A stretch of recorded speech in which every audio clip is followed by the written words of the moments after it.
todos os nossos irmãos possam receber toda a luz, o amor, a cura e a libertação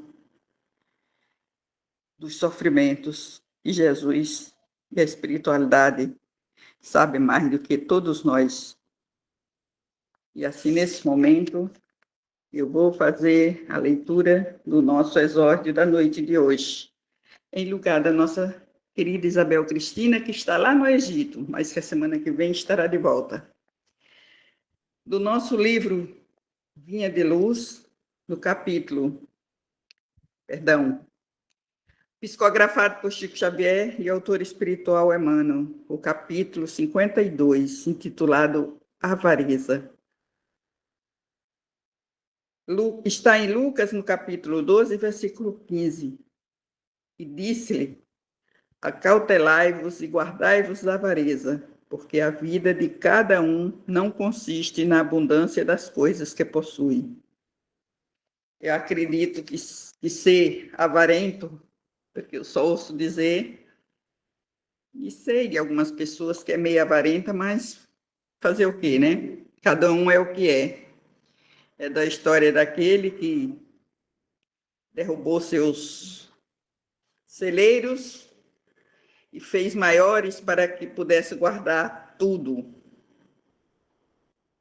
E depois disse: minha alma agora tinha abundância para muito tempo. Jesus, que Deus lhe disse: insensato, esta noite mesmo tua alma será arrebatada. E aí, para quem ficou tudo isso? Eu acho que a gente tem que dividir, não tem que ser avarento, tem que sempre dividir quando pode. E quando a gente não pode, não tem condições, não pode, Deus entende. Porque a gente, como que diz, ajuda em palavras, ajuda em orações, em pensamentos positivos. Só de não desejar o mal para o outro, porque o mal que me faz mal é aquele que eu faço. O mal que o outro faz, a mim não me atinge, porque Deus é todo-poderoso e Ele está sempre a nos olhar. Então, nos guardemos da avareza. A avareza deve ser uma coisa muito ruim. Mas como eu não sei explicar muito isso, a leitura do capítulo vai explicar. Os comentários do Emmanuel. Fujamos à retenção de qualquer possibilidade sem espírito de serviço. A avareza não consiste apenas em amealhar o dinheiro nos cofres da mesquinhez. As próprias águas benfeitoras da natureza, quando encarceradas sem preocupação de benefício, costumam formar zonas infecciosas.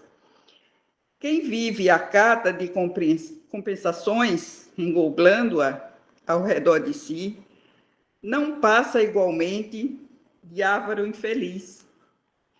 Toda avareza é centralização doentia, preparando metas de sofrimento. Não basta saber pedir, nem basta habilidade e eficiência em conquistar. É preciso adquirir, no clima do Cristo, espalhando os benefícios da posse temporária, para que a própria existência não constitua obstáculo à paz e à alegria dos outros. Para que juntar? Junta, depois vai para debaixo da terra, nada leva, e aí vai servir para quê? Para ficar de briga para quem fica, né?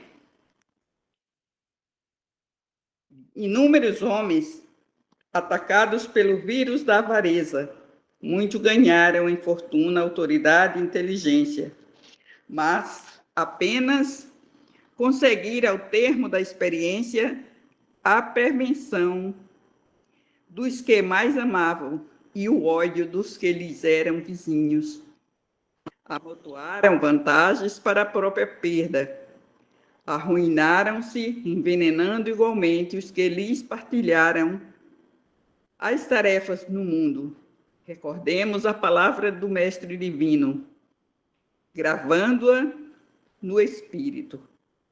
A vida do homem não consiste na abundância daquilo que possui, mas na abundância dos benefícios, que expande e semeia, atendendo aos desígnios do Supremo Senhor. Graças a Deus, que assim seja. Neste momento, eu passo a palavra ao seu Arlindo, para que ele possa fazer a nossa oração de abertura do nosso Evangelho da noite de hoje. Seja muito bem-vindo, meu irmão. Obrigado, Dora. Obrigado a todos. Uma ótima noite. Sejam todos bem-vindos. E hoje vamos fazer um Pai Nosso resumido. Pai nosso dos céus, santo é o teu nome. Venha o teu reino. Tua vontade se faz na terra como nos céus. Dá-nos hoje nossa parte do pão. Perdoa as nossas culpas, quando perdoarmos as culpas dos nossos devedores. Não nos deixeis entregues à provação, porque assim nos resgata do mal. Amém. Pai amado, recebe essa humilde prece, transformando em bálsamo para todos nós, encarnados e desencarnados, amigos e inimigos, e que possamos, Senhor, diante de vós, na tua bondade, misericórdia e caridade. Temos o Evangelho da noite de hoje num clima de paz, harmonia, equilíbrio e compreensão, e muito amor nos corações de cada um de nós. Que assim seja, Senhor. Passo a palavra a você, Dora. Obrigada, senhor Arlindo. Nesse momento, eu peço a permissão de Deus, nosso Pai, nosso Mestre amado Jesus, nossa Mãe Maria Santíssima, nosso mentor, Dr. Bezerra de Menezes, João Cecílio da Costa e todas as suas legiões de trabalhadores da luz, para passar a palavra ao nosso querido amigo Juarez para a leitura e explanação do nosso Evangelho da noite de hoje. Seja muito bem-vindo, meu amigo. Boa noite, Dora. Boa noite a todos. É uma alegria estarmos juntos nesses dias de Momo. Para quem não conhece, tá? Já que estamos nesses dias carnavalescos, procurem ler uma obra de Adolfo Bezerra de Menezes, tá? Uma psicografia dele, através de Valdo Franco, chamada de Nas Fronteiras da Loucura. Tá? Se eu não me engano, é Hermínio Miranda. Junto com Bezerra, eles trazem para nós uma reflexão quando a gente ouve essas músicas carnavalescas, que muitos falam, atrás do trio elétrico só não vai quem já morreu. Eu digo para vocês, quem já morreu vai numa grande festa, atrás daqueles médios que lá se encontram nesses reinados de momos, num processo de desequilíbrio e desequilibrando outros seres juntamente com eles. Então, não é julgar, mas lembrar de uma coisa: se eu tenho um compromisso com o plano espiritual, que eu possa fazer da minha parte de uma forma em que tudo possa caminhar com harmonia e equilíbrio para que as coisas fluam na nossa jornada. Cada um colhe o fruto que semeia. E a semeadura, ela faz parte da nossa jornada, mas vamos escolher individualmente o fruto ao qual vamos semear. O capítulo de hoje é o capítulo 12, Amai os vossos inimigos, tá? O item que vamos trabalhar hoje é o duelo. E vamos começar assim. Aprendeste que eu dito, amareis o vosso próximo e odiarei os vossos inimigos. Eu vos digo, amai os vossos inimigos, fazei bem àqueles que vos odeiam e orai por aqueles que vos perseguem e vos caluniam, a fim de que sejais os filhos de vosso Pai que está nos céus, que faz erguer o céu, que faz erguer seu sol sobre os bons e sobre os maus, e faz chover os justos e os injustos, porque se não amardes, senão aqueles que vos amam, que recompensa disso tereis? Os publicanos não fazem também? E se saudardes, senão aos vossos irmãos que fazeis mais do que os outros, os pagãos não fazem também?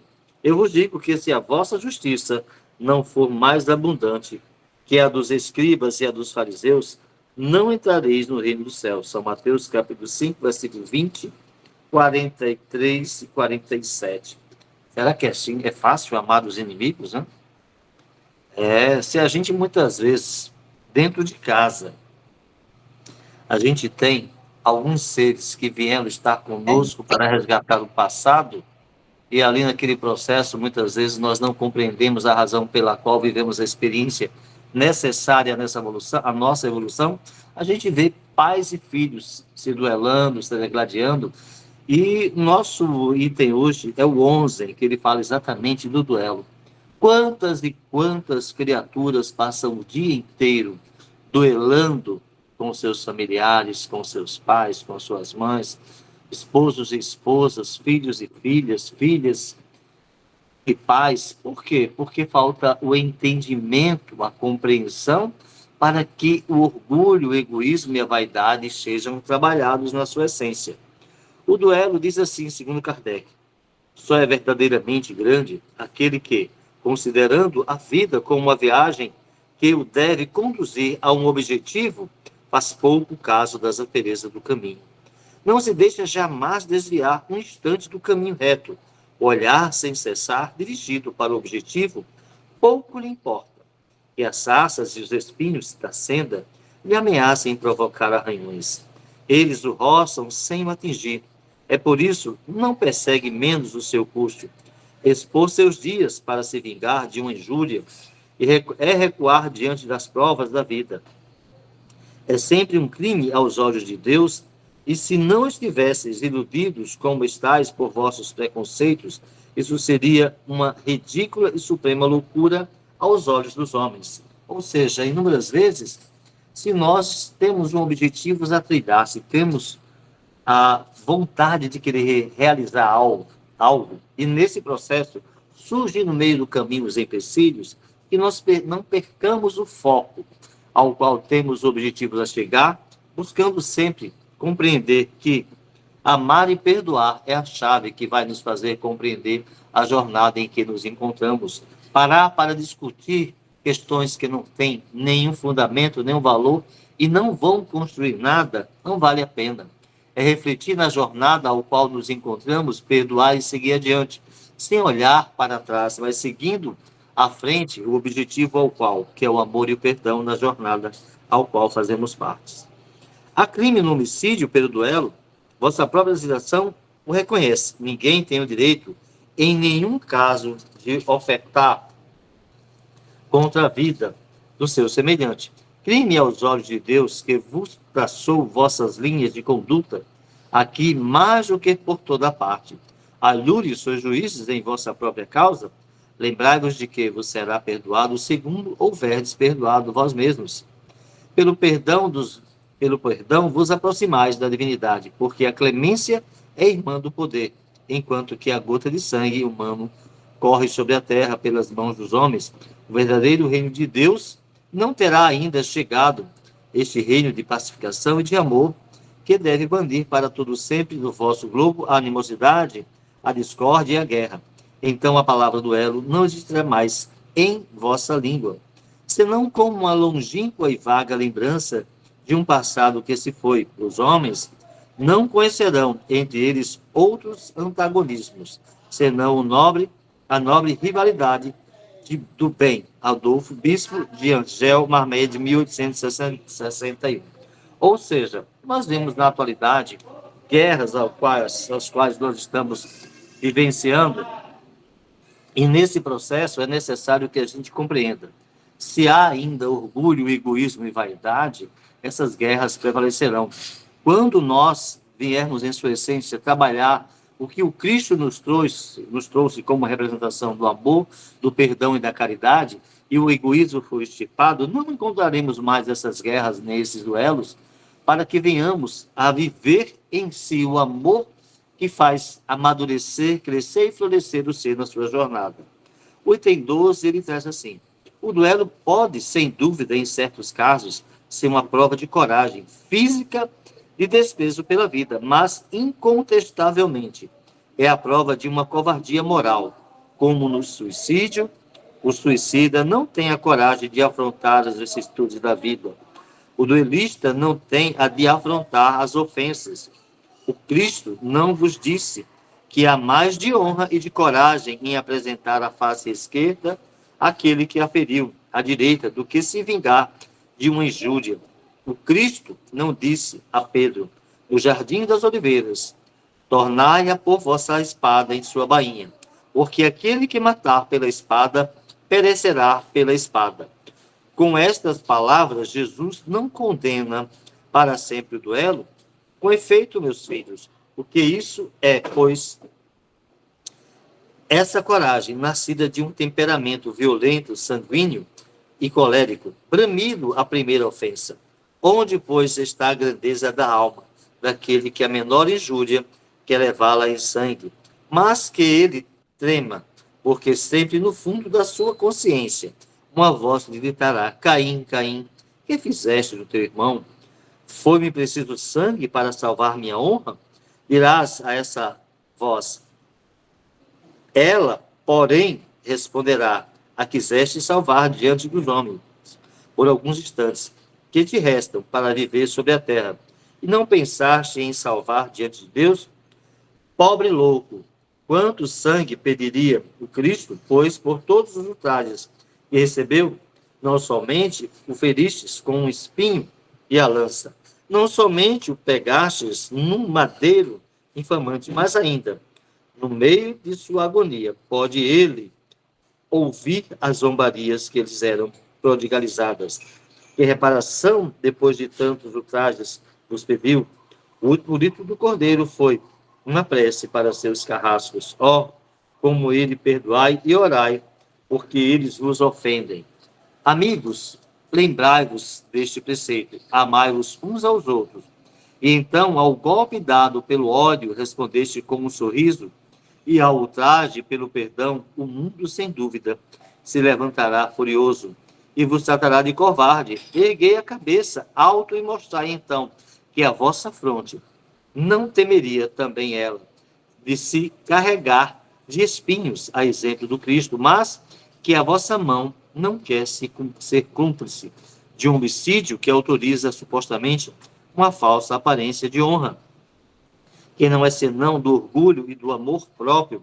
Em vos criando, Deus vos deu o direito de vida e de morte uns sobre os outros? Não, ele não deu esse direito, senão a natureza, somente para se reformar e se reconstituir, mas a vós não permitiu, e dispor de vós mesmos. Como o suicida, o duelista estará marcado com o sangue quando chegar a Deus, e a um outro soberano juiz prepara longos e rudes castigos. Se ameaçou com a sua justiça aquele que disse a seu irmão: raca, quanto a pena será mais severa para aquele que parece diante dele com as mãos vermelhas de sangue de seu irmão.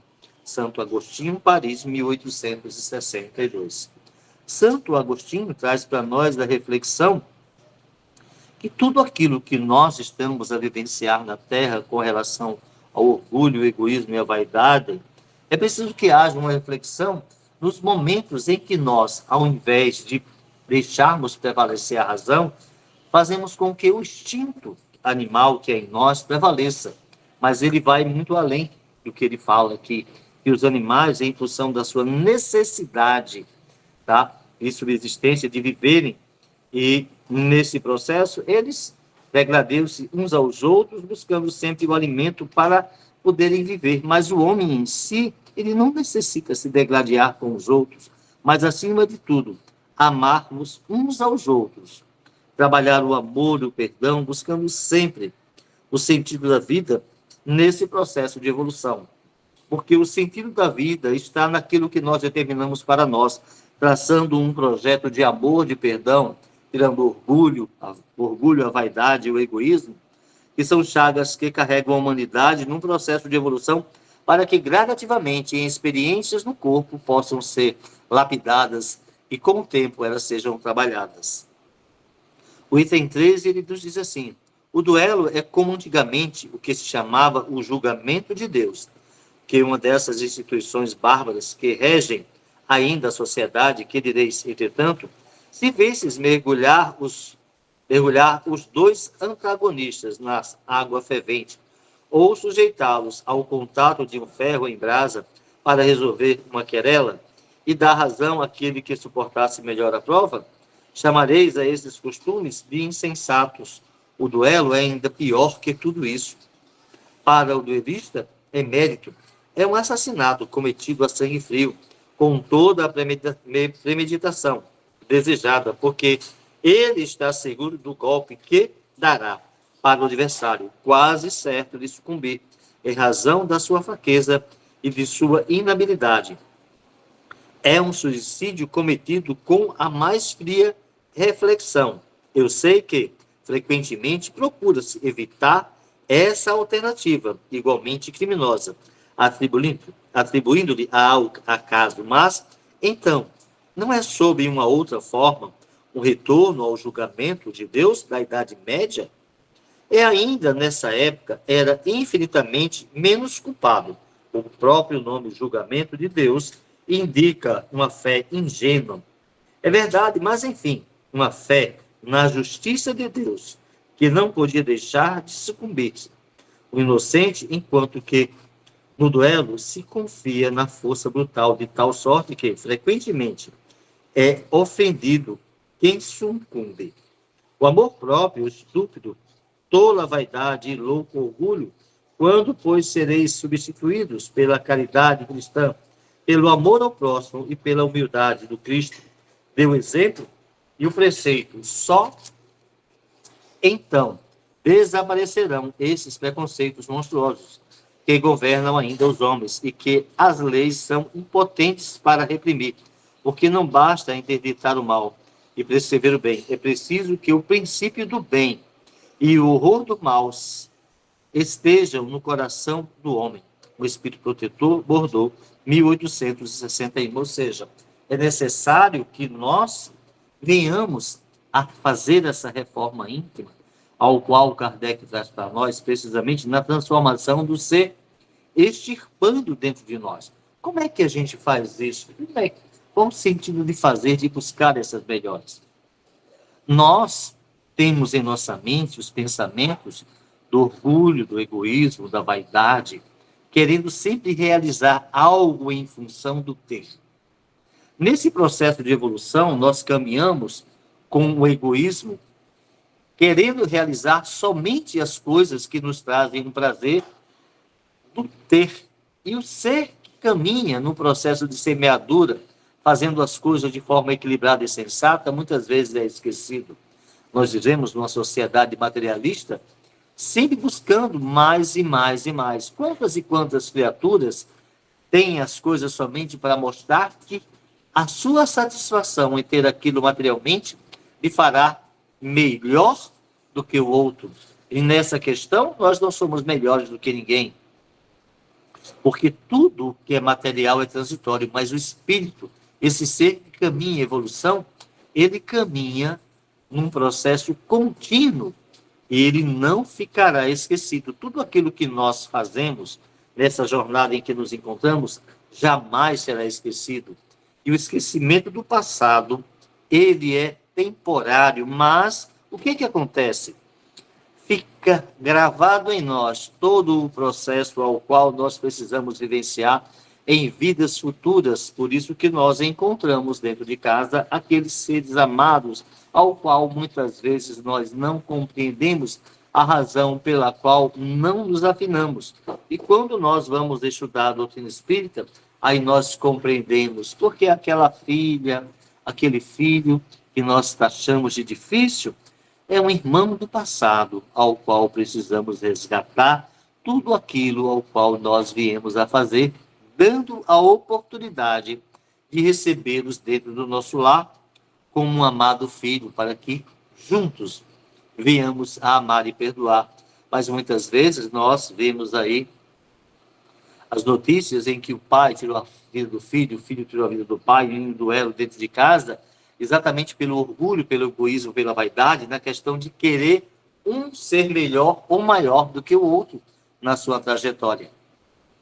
E ali naquele processo, aquilo que foi feito é levado para uma vida futura, ao qual viverão novamente juntos, tendo que resgatar. Lembrando de que aquele que chegar nesse processo, ele irá ter que ressarcir-se de tudo aquilo que ele fez em vidas passadas. Item 14. Que opinião terá de mim? Dizei-vos com frequência. Se eu recuso a reparação que me é pedida, ou se não a peço àquele que me ofendeu.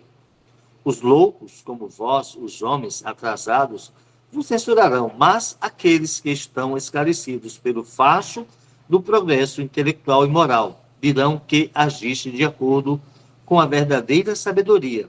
Refleti um pouco por uma palavra com frequência dita ao ar ou muito inofensiva de parte de um dos vossos irmãos. Vosso orgulho se acha ferido. Respondei-lhes de maneira áspera. E daí uma provocação antes de chegar ao momento decisivo. Perguntai-vos se agis como cristão, que contas deveis à sociedade que a privais de um dos seus membros? Pensai no remorso de ter arrancado a uma mulher seu marido, a uma mãe seu filho, aos filhos seus pais, e se seu sustentáculo. Certamente aquele que ofendeu deve reparação, mas não é mais honroso para ele dá-la espontaneamente, em reconhecendo os seus erros, do que expor a vida daquele que tem o direito de se lamentar. Quanto ao ofendido, convenho que, algumas vezes, pode se achar gravemente atingido, seja na sua pessoa, seja em relação àqueles que nos cercam. Não é só por amor próprio que está em jogo, o coração está ferido e sofre, mas além de ser estúpido, jogar a sua vida contra um miserável capaz de uma infame, ocorre que este, estando morto, a afronta qualquer que seja, não existe mais. Ó sangue derramado, não dá mais renome a um fato que se é falso. Deve cair por si mesmo. É que se o verdadeiro deve se ocultar no silêncio, não resta, pois, senão a satisfação da vingança saciada, a triste satisfação que frequentemente deixa esta vida circunstâncias, remorsos, e se o ofendido que sucumbe, onde está a reparação? Quando a caridade for a regra de conduta dos homens, eles se conformarão. Seus atos, suas palavras, a esta máxima: não façais aos outros o que não gostarias que vos fizesse. Então desaparecerão todas as causas de dissensões e com elas as do duelo e das guerras, que são os duelos de povos a povo. Francisco Xavier Bordeaux, 1861. Muitas vezes, nessas questões do duelo, tira-se a vida de um ser pensando-se que a solução está ali. Mas lembrando que o espírito continuará vivo em sua essência, com a mesma raiva, com o mesmo ódio, com o mesmo egoísmo, e procurará aquela criatura para obsediá-la. Quantas e quantas obras nós temos ali sendo colocadas em suas histórias de seres que tiraram a vida do outro através do duelo, e aí, quando está no plano espiritual, buscam retornar ao mesmo ambiente.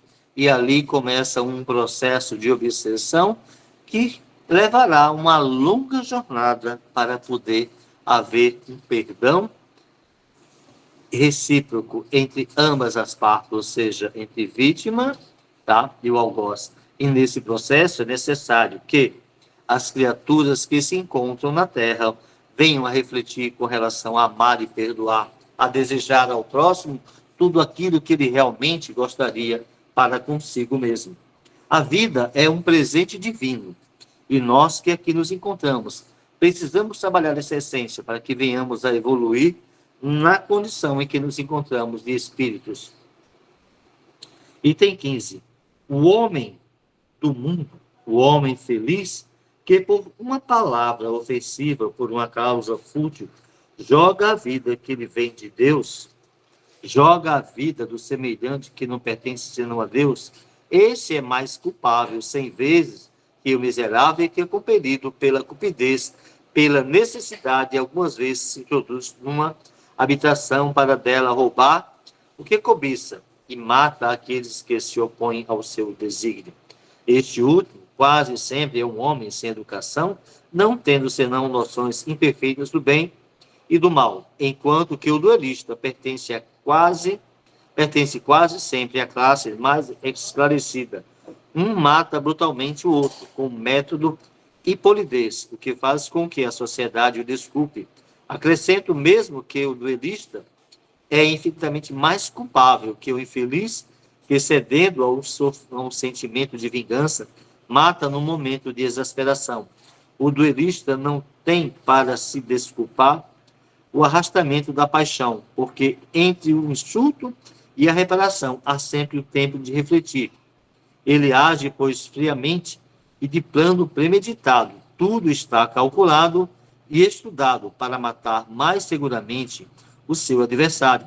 É verdade que expõe também a sua vida, e isso é que reabilita o duelo aos olhos do mundo, porque nele se vê um ato de coragem e o desprezo de sua própria vida. Mas a verdadeira coragem, quando se está seguro de si, o duelo, resta dos tempos da bárbara, onde o direito do mais forte fazia a lei, desaparecerá com uma apreciação mais sadia do verdadeiro ponto de honra. E à medida que o homem tiver uma fé mais viva na vida futura, Agostinho Bordeaux, 1861. Ou seja, quando nós temos uma ofensa, entre esse momento de ofensa e o ato de ação, existe um tempo para reflexão.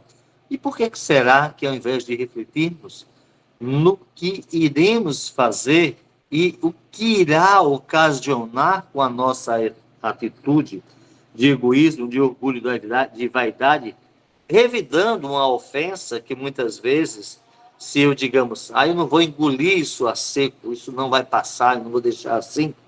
Por que a gente fala isso? Porque o nosso orgulho está falando mais alto. Mas ao passo que, se eu refletir, se eu perdoar, qual o sentido em que me faz ser melhor do que o outro, se eu vou tirar a vida do outro? Na hora em que eu tiro, com o duelo, como que eu tiro friamente, buscando me vingar, muitas vezes eu não paro para refletir que aquele corpo, sim, aquele corpo não mais vai existir. Ele retornará ao pó e ali o espírito liberto continua com o ódio preso, querendo se vingar, buscará uma oportunidade para que ele possa verdadeiramente fazer aquilo que ele tem vontade. E o que fará mudar ele? Nós temos ouvido muitas e muitas vezes em reuniões de socorro fraterno, em reuniões de desobsessão, que muitas vezes o espírito passou uma longa data para reencontrar aquele ser ao qual queria se vingar em função do que ele fez.